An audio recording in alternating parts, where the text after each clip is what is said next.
Well, joining us now for a closer look at the presidential campaign is Washington Post politics writer Philip Bump. Good morning. Good morning. Well, let's start first with the decision from the RNC to suspend its partnership. Is this something that needs to be looked at very seriously in terms of what sort of role they play in this debate and these candidates, since there are so many? Yeah, I mean, I think part of this, it's important to remember that the RNC, after the 2012 campaign, wanted to have a tighter hold on the debates, because in 2012, there's so many debates. The RNC stepped in and said, okay, we're going to have some more control over this. And part of what happened this week is that the candidates were frustrated with the RNC as well. And so I think part of this is the RNC lashing out at NBC sort of to redirect some of the candidates' anger. But yes, I mean, this is not just the NBC. Over the course of the 3 debates, there were definitely questions that embarrassed a lot of the candidates, and candidates never want to have to answer hard questions. So I think that's part of this, too. Senator Rubio is one of those who complained about the questions, but I think he's generally seemed to have actually handled them pretty well and to have handled Jeb Bush pretty well. Right. Is he now looking like the preferred establishment candidate? I'm not sure I go that far yet. I mean, Jeb Bush is a Bush, and Jeb Bush has a lot of connections. Jeb Bush did a lot of fundraising right off the bat. Marco Rubio had a tough fundraising quarter. You know, some things are starting to shift here, and Jeb Bush is looking as though he's starting to stumble a little bit. So I think Marco Rubio, they need someone. The establishment has been looking for someone who can be the non-Trump, non-Carson candidate that can carry their water. If Bush isn't going to be it, I think Marco's a good second choice. Do you think he has a chance at actually overtaking Trump and Carson right now in the polls anytime soon? Well, I think someone will. I think the question is who the voters are that support Trump and Carson. I'm not sure they're natural Marco Rubio supporters. I think Ted Cruz will stand to benefit once Donald Trump and Ben Carson start to fade, which I think is starting to happen. But in the meantime, you are seeing some problems within the Bush campaign. Right. His chief operating officer has left. Right. Some fundraising concerns among his donors. How much trouble is the campaign at this point?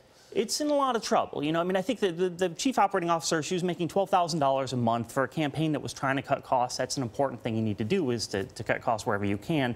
I think what Jeb Bush's campaign is going to do right now is hope that the poll numbers haven't fallen too much after that debate. He did not do well during the debate. If the poll numbers hold steady, though, I think he'll probably be able to hang on for a while. Let's talk about the fact that we have a new Speaker of the House. Sure. Paul Ryan took over. What do you think he'll be able to accomplish at this point? I know he said a lot about bringing people together. Right. He wants to start on a fresh, clean slate, if you will. Right. But what does this really look like 6 months down the line? It's a great question. I mean, the thing to keep in mind is that why John Boehner left was not because he was fighting with Democrats. It's because he was fighting with Republicans. Right. There's a base of Republicans that are very conservative and that benefit from fighting the establishment. Paul Ryan is now the establishment. I'm not sure that he's going to be able to get them in line any better than John Boehner could. John Dickerson talked to Paul Ryan for Face the Nation this week. Let's hear what he had to say. Do you see this job as a leader where you say, here's where we're going and everybody follows you, or are you more of a facilitator? John Boehner used to talk about working the will of the House. I think that's right. So I was not elected dictator of the House. I was elected Speaker of the House. And that means we do it in a bottom-up approach. We reach consensus. As Republicans, we have common principles. We need to take those common principles and apply them to the problems of the day through consensus to show the country a better way forward.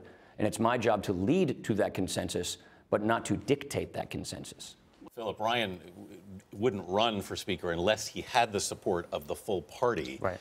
How strong is that support at this point? How long do you think he can count on it? Well, he didn't even get the amount of support he was hoping to get before he became Speaker. I think part of what he was doing right there was saying, look, we control the House, we control the Senate. This is our chance to actually do something and put legislation on the White House's desk. Let's work together.